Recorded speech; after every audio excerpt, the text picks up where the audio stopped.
that, right? So like in the situation that a captain had something horrible happen to him, or a first mate, or a bunch of the crew had something horrible to happen to them, if even one of the crew members had survived whatever horrible thing happened, that they would know, okay, we're only 50 miles out, we've got a compass and some paddles, let's go. There's no reason there's no reason they couldn't have taken some of that cloth that was for that makeshift awning over that they could have made a sail out of it. Right, Yeah. absolutely. Yeah. So, that's my thing with the, they were really close. Yeah, they were close. They were close.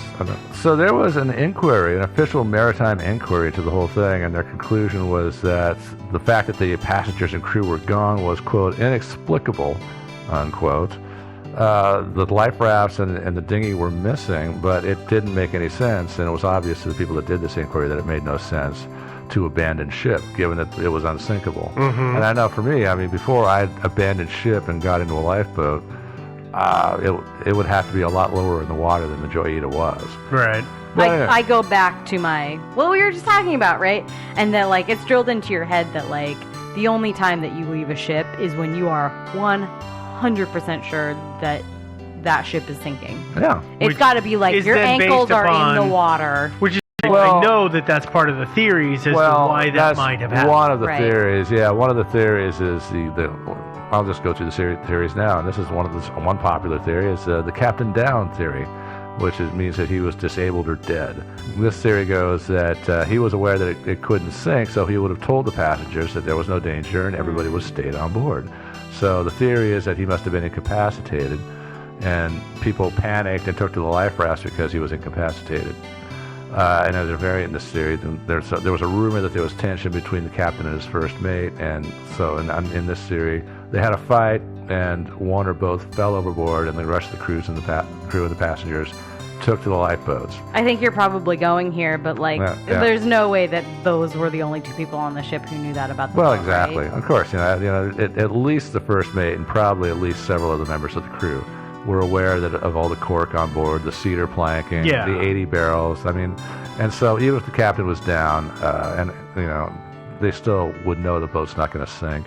And secondly, as I said, no sensible person would abandon ship until it's absolutely for sure about to go under. That would be my criteria. Right. Another popular theory at the time was that the Japanese did it. There are two variants on this one. One is that I hate this theory. This is so bad. Yeah, it's lame. It's pretty lame. They were passing. The Joyita had passed through a Japanese fishing fleet. They saw something they weren't supposed to see, and apparently, everybody was murdered.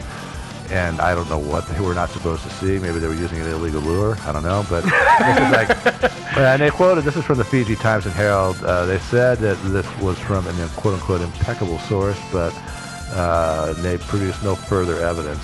So much for that. Of course. There was further ado about this when something about some Japanese knives were found on the boat. Yeah. They found below decks in the boat. They found some knives that were stamped "Made in Japan." Of course, if they said "Made in Japan" in English, that means they were made for export to English-speaking countries. Very true. So Japanese people aren't going to be carrying them. Right. Another variant is that there were Japanese soldiers who were on some island or another who weren't aware that the war had ended. So they went out in the boat and just bushwhacked people and randomly killed them. Yep. Yeah. Continuing the war effort. Makes sense. Yeah, but of course the problem with this is it seems like there would have been a lot of people in the area who disappearing. That didn't happen. Another theory. Let's move right along. Ivan, good old Ivan, the Ruskies. Yep, that's right. They were abducted by the crew of a Soviet sub. That's outlandish. Do you want to go further into that theory? No, because we've debated being abducted by the crew of a submarine in multiple stories. Yeah, we have done that. And we've never found any solid reasoning. I think that's one of our favorite theories, even. It's fun. Yeah. No, it's one of our funnest, but I think we might have literally chewed the fat off the bone on that one. Oh yeah, but and why submarine crews would want to go around abducting crowds of people is beyond me because to cram them into the hull of their boat. Yeah, it's already crowded. Give them their food and water. Yeah, exactly. No, I don't think so. Okay, next theory: pirates. They threw everybody overboard. They took all the valuables. Or possibly they came on board and put everybody in the life raft and said sayonara, and then they took off with the boat, which they didn't know at the time was taking on water. Yeah, that seems. And then it broke away. Yeah. Or they cut it loose. Yeah, but yeah, I bet and the reason that people are thinking that is because 4 tons of cargo was missing. And they don't say what 4 tons, if it was the medical supplies, the timber, or what. Or if it was the containers that were empty. I don't know why anybody take those. But I can see if the boat is listing and the hatch pops open. They just pop out and float away. Yeah, I can just see They stuff go bloop, bloop, bloop, bloop. floating away. Maybe. It depends on how well secured they were. And then, SpongeBob SquarePants is going, woohoo, I got a container. Yeah, but those things didn't. 80 of those things aren't going to weigh 4 tons. So they're not going to weigh much of anything. I'm just saying that things in general may have come out. So they might have actually, but it just depends on how small they are, because the boat was listing over far enough that water was actually coming in through the top hatch that you use to access the hold of the boat, which, as far as I know, is the only way to access the hold is through the deck. See, I didn't look any kind of drawings of the actual boat. I didn't see those. Yeah, and so and large items weren't about to float out through those hatches, but something small could have. Barrels could have, sure, yeah. But not that many probably. Again, because so many things were missing, like the guns and the navigational equipment and 4 tons of cargo, people immediately went to pirates. And actually, this is not as it doesn't suck as bad as a lot of the other theories. It's possible piracy does exist. Oh, yeah. And so the reason I think that they didn't just there's no reason to just kill everybody on the boat if all you want to do is pilfer and take their stuff. Mm-hmm. Number one. If you wanted to do the more rational things as a pirate and take the entire boat, which is what I would do, then you put them all on the life raft. What we talked about earlier. Yeah, you put them all on the life raft, and then you take off with the boat. Later on, when you discover the boat is taking on water, you, of course, being a pirate, you don't know that this boat can't sink. So you radio your buddies in the other boat that brought you there originally. You meet, you get off, you take what you can, and you take off, believing the boat's going to sink, which it didn't do. The stake I'm going to stick in the heart of this theory is that the radio was tuned to the distress channel. So if they were using it to communicate with their buddies in the other boat, it would have been tuned to a different channel. Yeah. Yeah, so they couldn't have taken the boat. Unless they had hand radios. Yeah, maybe. I don't know if hand radios were that common back in those days. So This is 1955. That's Yeah. true. Yeah. Yeah, that's not a super common okay, thing in fine. 55. Yeah, so that's why I think. I could be wrong. They could have had other methods of signaling their buddies too. But What else do we think- have here in terms of these fun theories? Well, another fun theory: insurance fraud. Captain Dusty Miller had serious debts because he'd had several failed fishing expeditions, and that had left him in debt. But he didn't own the boat, did he? Yeah, he didn't own the boat. He was leasing the boat. Yeah, so that's dumb. But that explains why he was taking on passengers, because he was trying to get as much money as he could out of every run. Sure. Yeah. And I believe that the inquiry that you had talked about had found that he had lost or let lapse his license to have passengers on the boat. Yeah, they actually found quite a bit of fault with him for the condition of his boat. Yeah, he made a lot of mistakes. For So this leaving was the kind of a 4 with 1 engine. 1955 version of Firefly. Kinda. Yeah. Okay. Yeah, okay, but yeah, so he didn't own the boat. He knew the boat couldn't sink, for God's sakes. So if he'd wanted to turn in a claim for insurance, he would have lit it on fire. He wouldn't have done it with 24 other people on the boat. Okay, I swear that I've seen somewhere talk of the fact that the Seacocks were open. No, they were not open. And that's I was Yeah, going they to say weren't is that I'd seen theories that they were going to scuttle it and the Seacocks were open for insurance reasons, but I don't remember in the official inquiry anything about that. So the Seacocks were never open to let this thing flood. Yeah, they discovered that which they were would be not open. stupid because the thing still wouldn't sink. Well, Right. exactly. So it makes, like I said, he would have torched it rather Okay. than trying to sink it. That would have been the obvious thing to do. All right. All right, so I'm done with that one. On to the next one. Mutiny. So in this theory, the boat encountered heavy weather. The crew wanted to turn around. The captain refused because he was in debt and desperate for cash. He didn't want to lose any money, so he wanted to keep on going. And also, if they were actually truly within 50 miles of their destination, then there's no sane reason to turn around rather than just continuing to go. Yeah, that doesn't make any sense. But under this one, so the crew, when he wouldn't turn around, they mutinied, and there was blows were traded. The captain was either killed or knocked unconscious. Right about then, the starboard engine stopped running, and everybody took out for the lifeboats, because remember, only the captain knew that the boat was unsinkable, right? Mm-hmm. Yeah, and taking the captain and of course the navigational equipment, which you'd need if you're going to be floating a lifeboat. So they abandoned ship in heavy seas, i.e. storms, to take to a bunch of flimsy life rafts, which doesn't make a lot of sense. Nope. Yeah. So, and it doesn't make sense that the crew would be wanting to turn around when they were that close to their destination. All right, so we put that theory to rest. About the only one that's held any water so far has been the pirate one. And even the pirate one is I'm afraid, I hate the pirate theory, but it really is the only one that makes sense so far. There's nothing more? Because I think that... No, we can talk a little bit more. Another theory is, this is mine, that they didn't abandon ship, at least not right away. So, because they had food on board. Part of their cargo was food. Right. For the Tokla. The boat had, besides a 3,000-gallon diesel fuel tank, or tanks, it also had 2,500 gallons of water. Mm-hmm. Of course, we don't know that tank was completely full. Maybe it might not have been full when they left port. It might not have been, but it should have had a substantial amount of water. Potable water. Yeah, it should have had a fair amount of that. So the official inquiry, and I'm so sorry I was not able to get a copy of this because it would have been nice to get that information. But they mentioned the amount of fuel left in the tanks, but they don't say how much water was left in the water tank. Potable water, nor do they say how much black water. Well, gray exactly. water there was. Exactly. So if the water tank was empty, that'd be a big clue. What that would mean is they stayed with the boat until they ran out of water. And if the black water tank was all full of, well, you know what, then it was all full. Then I don't know what boats in those days did. I assume they had black water tanks and didn't just flush it directly to the sea. I don't know. It was the 50s. They might. Yeah, they might have. But I assume. And the other problem is that if the battery is dead. I've been on, let's say, a houseboat, and I push the knob, and I hear the little electric pump turn on, and it spits out water. Mm-hmm. But if that's not going, how do I get the water out of the big holding tank? Yeah, well, that's a question. I mean, I would assume that they had some sort of pump, like manual pump backup for that. You would think. But of course, given the state of the boat, maybe not. Maybe that wasn't working. And I guess since this is your theory, do you have an explanation for the list? For the list? Ship? Yeah. Actually, I think that it's possible, quite possible, that the crew actually induced the list on their own. Because the starboard engine, remember, is the one they needed to get running again. And so, and it's a port side list. So how would you induce a list? Well, you remove, say, 4 tons of cargo from the starboard side of the ship and throw it overboard.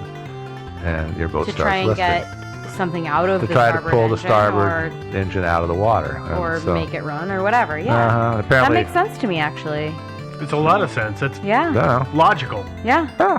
Well, so anyway, apparently they didn't succeed because if they had, they would have immediately hooked up that auxiliary pump that they had rigged up ready to go. This still doesn't explain why they left, because even if you run out of food and run out of water, you're still better off on the big boat than being on a life raft. Your profile is higher. You're more likely to be spotted. Mm-hmm. You've got shelter from the elements, which you don't really have on a raft. So the only reason I can think of that they would leave is if they spotted an island that they weren't too far away from. They might have decided to make a break for it. If they're all out of food and water, or if they're really low on that stuff, if you go to an island, at least there's going to be like birds and fish that you can kill and eat and stuff like that. Mm-hmm. They didn't abandon the boat because they thought the boat was going to sink. Yeah. But they might have abandoned the boat because they were starving and out of water. Yeah. And they figured, what the hell. And it was, correct me if I'm wrong, it was 5 weeks after they went missing that they found it? That the boat was found. 25 people. How much does the average person drink? About a gallon a day, I think. A gallon a day. Yeah. You don't need a gallon a day to survive, though. Okay, but about a gallon a day the average person drinks. So that's 25 a day. By 5 weeks, it comes out to how many days? 25. Let's say. So let's assume they're drinking a full gallon. So that's 25 by 5 weeks, which is 35. Nobody knows what that number is. Well, let's say if it was a 25,000 gallon tank, right? 2,500. 2,500, right? Assuming it was full, that means that they had 10 days of drinking water. Assuming they drank a gallon a day. Yeah. No, if it's 25, they would have 100 days. 100 gallons per person. Per person, which means they could have theoretically gone 100 days if the tank was full. And they were only drinking a gallon a day. And of course the tank was probably not full. Probably wasn't full. So and they could get it all. At half full, it's 50 days. At a quarter full, it's 25 days.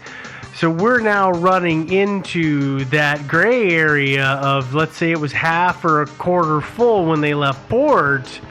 That would explain why they were out of water and would have wanted to leave. Because they had nothing left. But then again, if you're on a boats, and we talked about this before, there's tons of plastic, so you would think that you could use evaporation to make drinkable, potable water. Well, Yeah, I mean, But who knows what the circumstance was. We're also assuming that, the 9 passengers didn't get seasick and there wasn't any kind of Going nuts. anything, that's a fairly large assumption as well. Yeah.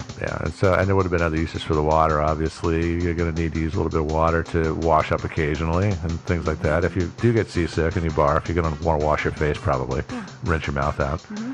So, And you need to be hydrated more. yeah, I have no idea if after the search, after the discovery of this, if they went along and checked. I checked on Wikipedia, and in the South Pacific, there are roughly 20 to 30,000 islands in there. A lot of them just specks, like the islands that we've been talking about earlier. So I don't know if anybody thought to go back and check any small islands that were sort of along the course. Full of a party of bones. Yeah, exactly. Yeah. Exactly. But I think they probably made a break for an island. Yeah. Well, I don't know, and I think that's the problem with all of these stories is that there's just very little information apart from the start and the finish to really know what's going on. Agreed. Yeah. Well, as always, ladies and gentlemen, all of our shows and all of the links to the stories that we've been talking about tonight, as with all episodes, are going to be on our website. The website is thinkingsidewayspodcast.com. You're probably, a lot of folks are listening to us through iTunes. If you're listening to iTunes, please remember to take the time to subscribe and leave a rating. If you're listening to another venue, that's awesome. That's great. We really appreciate that. If you forget to download an episode and you realize one's come out, because we try to put them out on the same day every week, you can go ahead and pull that from Stitcher. You can listen to it streaming from any mobile-ready device. You can always find us on Facebook, so we put up a lot of stuff on Facebook. We've got the group as well as the page for everybody to talk and discuss and the interesting things that we find. You have a theory for us that we forgot, or you've got thoughts or comments. We've got a lot of great feedback lately. If you've got something you want to say to us, you can always send us an email. That email address is thinkingsidewayspodcast@gmail.com. Oh, and by the way, if you were one of the passengers on the Joyita or one of the crew, we'd like to hear from you. We'd love to hear from you. Or the Sarah Joe, or the random boat that we don't know the name of on if you live on Bouvet Island. Yeah. If you're a resident of Bouvet Island, which is inhospitable to anything but sea elephants, please let us know. Well, that having been said, ladies and gentlemen, this short has gone on a little longer than a short, so we're going to go ahead and, we've got long shorts, so we're going to go ahead and we're going to sign this one off. Thanks again for taking the time to listen, and we will talk to you next week. Toodaloo, everybody. Bye, guys.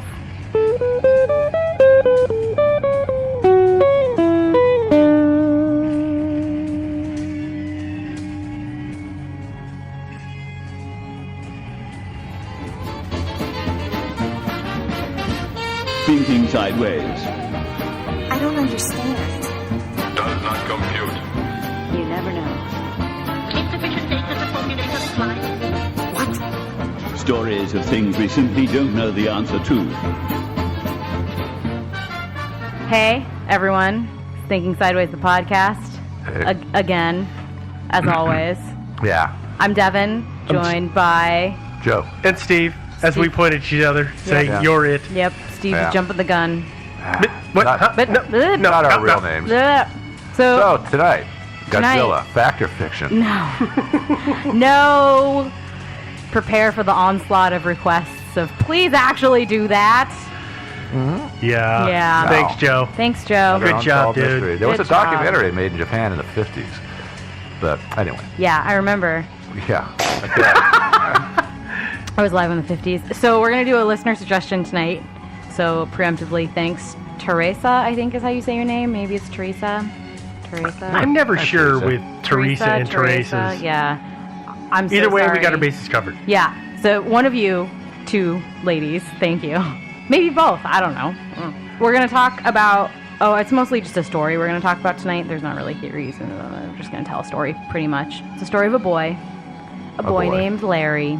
And it's kind of a sad story. Maybe. This is like the second time that I've done kind of just a really sad story about a... Yeah, you always do the upbeat episodes. I like upbeat things.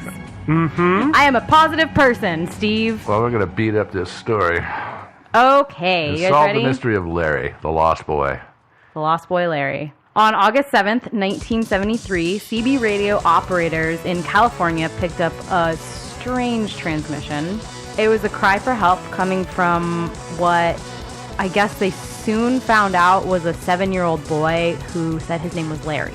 Larry said that he was stuck in an overturned truck in a ditch and unable to get out. His father, who had been driving the truck and by most reports had taken him hunting that day, Yeah, rabbit hunting. was either injured or dead, depending on what version of the story you read, or it's a little unclear. It may be that Larry just didn't know. Well, there sounds like there's a little bit of interpretation, and I'm sure once we talk a little more about Larry, that'll kind of make itself a little more clear. There is some interpretation happening here.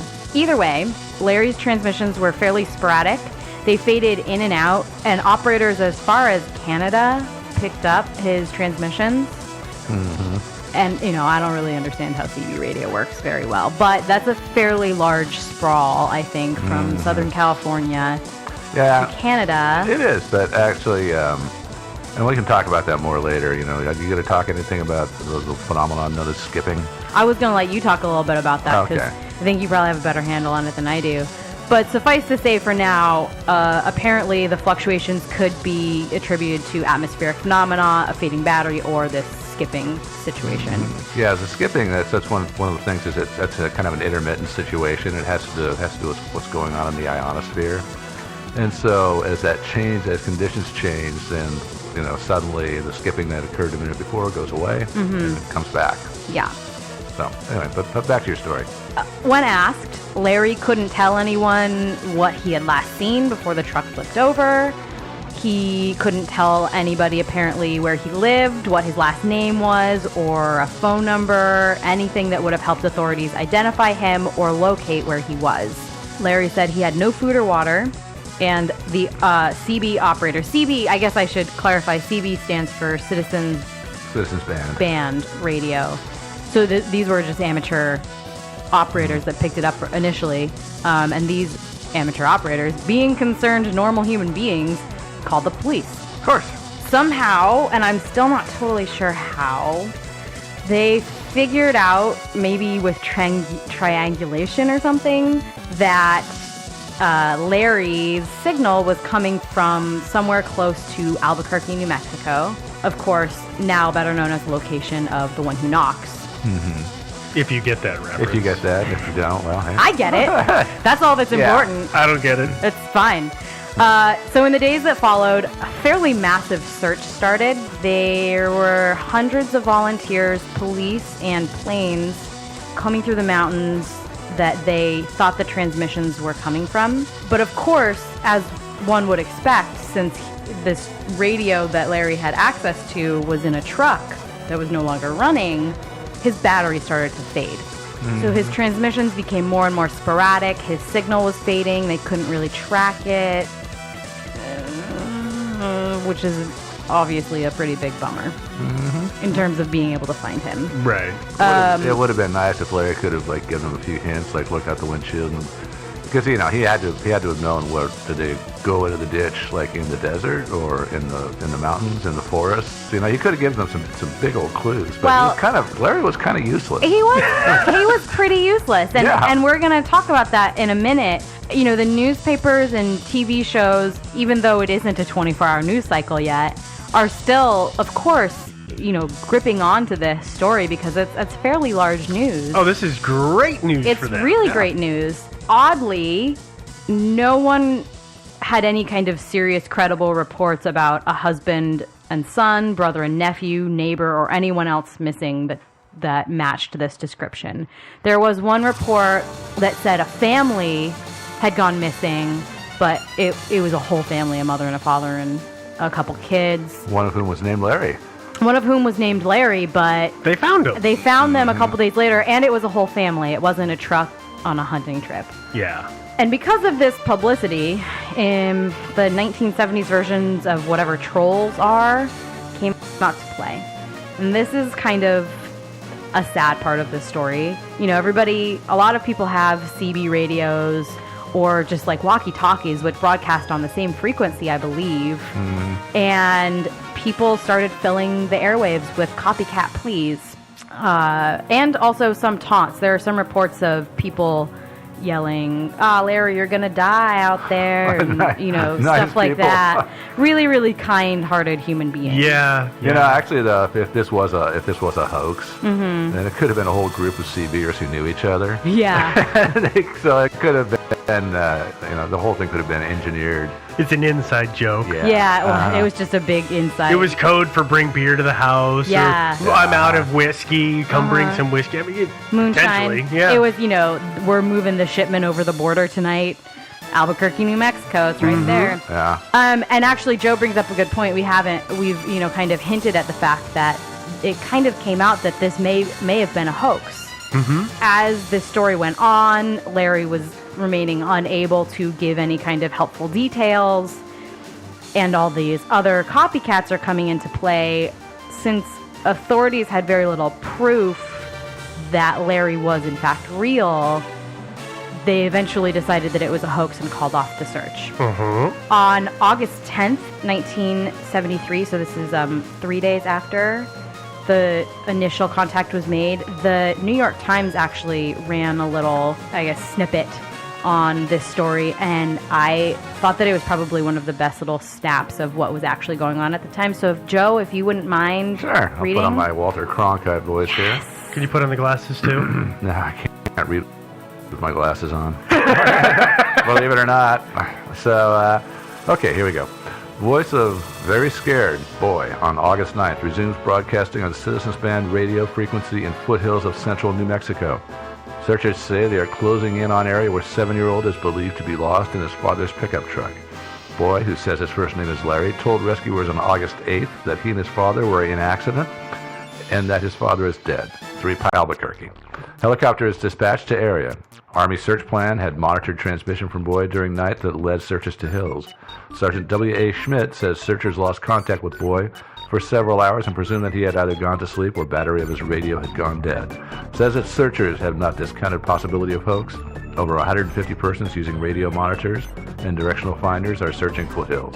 That was the 10th.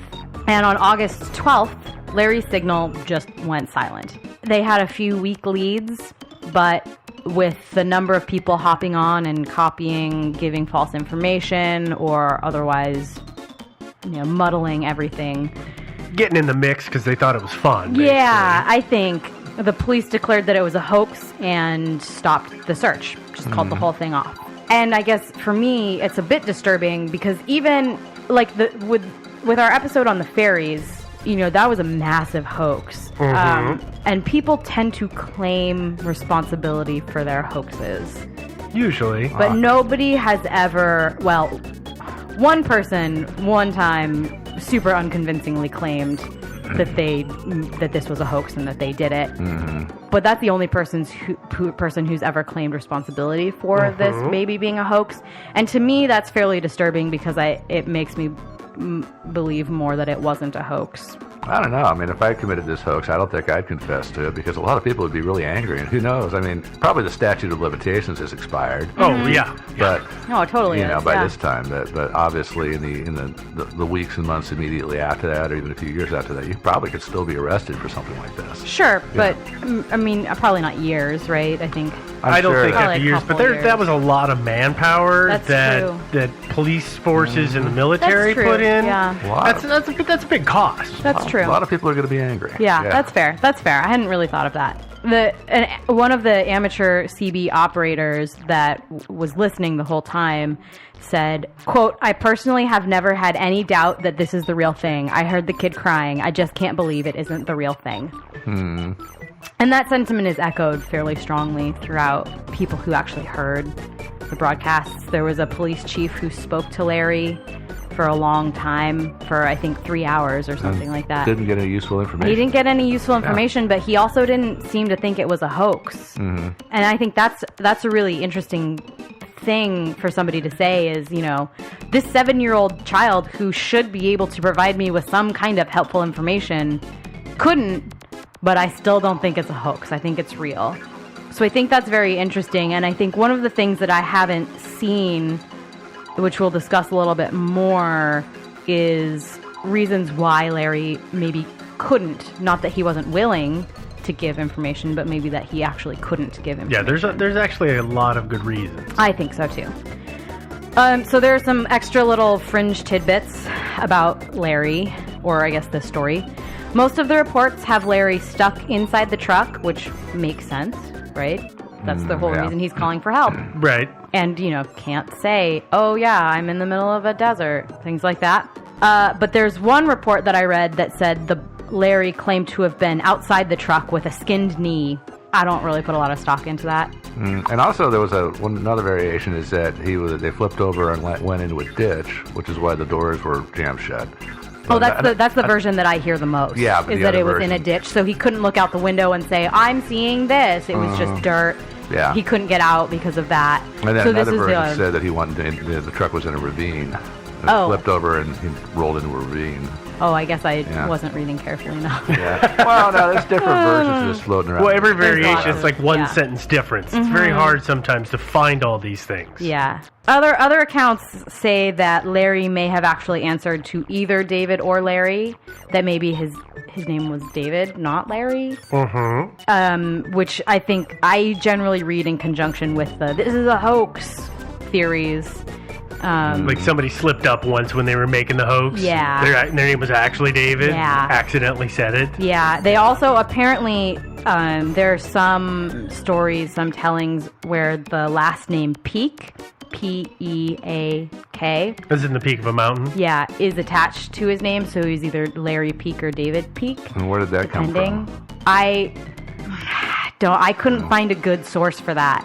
It may have been, there are a lot of, at the time, like tiny little newspaper clippings that are floating around the internet, and I gotta be honest, I did not read all 50 of them.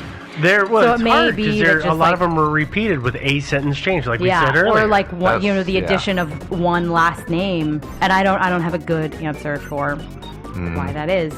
Yeah, I also just want to go ahead and point out again that theoretically he was in New Mexico in late August. It's super hot there. Oh, yeah. If he was stuck in a truck with no water or food, reality is he didn't last more than a day or two. Yeah, at best. Yeah, at best. So I just want to go ahead and talk about that for a second, just mention it. And so I guess we're left with the two options, right? Is that either it was a hoax or it wasn't a hoax. And I think both of them are awful choices. In my mind, neither of those are good choices. Like, either a 7-year-old boy died alone and scared, basically just cooked to death inside of a truck next to his dead dad, while people were like, "Yeah, you're gonna die, Larry," right? Or somebody was like, "Oh, it'd be a funny prank is if I pretended to be a 7-year-old cooking alive next to their dead father in a truck." Good job on making the trolls, if this is real, sounding like even bigger jerks. Well, they are jerks. Well, yeah, they're totally jerks, but way to go on upping the ante on that guy. Yeah. Yeah, the thing about this time period, too, is like the early to mid-'70s was the time of the CB craze in America, so a lot more people had CBs back in those days than think of how many Burt Reynolds movies came out at that time where he was always on the CB. Breaker. Yeah, there's all these trucker movies. Everybody had a CD or CB. My mom had a car with a CB radio in it for Crimony's sake. Oh, yeah, everybody had CB. Yeah. We all did. They were everywhere. Yeah. We all did. It was like the iPhone of the 70s. Yeah, like the iPhone of the 70s. You know what else was really cool from that time period is 8-track tapes. Yeah. I remember those too. 8-track tapes. Yeah. Oh. Stop it. So where are we at here? I mean, I said already, everybody pretty much who heard Larry was fairly convinced that he was real. I mean, the police kind of were faced with a no choice, you know, there's so many hoaxes going around. We don't have any good information. It's a hoax. But most of the people who talked with Larry said, no, this is a real small boy who's just scared and alone and, you know, stuck somewhere, and we got to help him. He was able to describe the truck he was in. He said it was a red truck with a white camper attached to the back of it. He knew his name was Larry. He knew he'd been on a hunting trip. But he didn't know what city he lived in or what his last name was. But he didn't know what city he lived in or what his last name was, which actually, to me, makes some sense if you're... I mean, okay, so it's the 70s. Like, do you have your seatbelt fastened? Well, maybe not, right? If you're in a truck that gets flipped over and you wang the heck out of your head as a 7-year-old kid, the possibility for you to just forget everything, in my mind, is fairly high. I mean, like, no, am I saying that he's going to survive something like that for very long? No, but, you know, he only had a couple days on and this earth. And if he doesn't have water and food, that's going to impede his faculties. And your inclination is to say, well, he's going to forget things like what color the truck is first. But he's sitting in the truck and he can probably see parts of it, right?